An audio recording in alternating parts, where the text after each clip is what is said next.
Kia ora.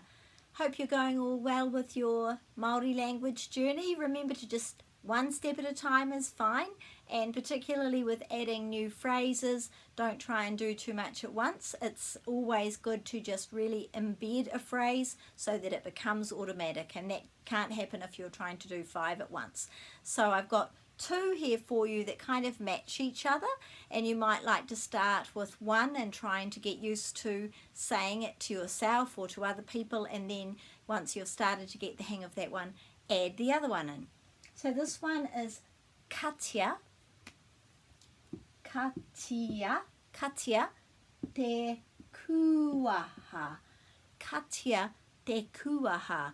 Katia te kuaha means close the door or shut the door, same thing. And then this one is huakina, huakina te, so this is always the, huakina te matapihi.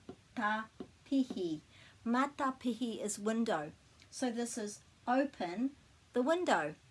Huakina te matapihi. Huakina te matapihi, open the window. Katia te kuaha, close the door. So as you can see, there's a couple of other options there, aren't there? Katia te matapihi, close the window, or huakina te kuaha, open the door. So actually there are 4 phrases there, but don't don't get too confused about all that. Just choose one.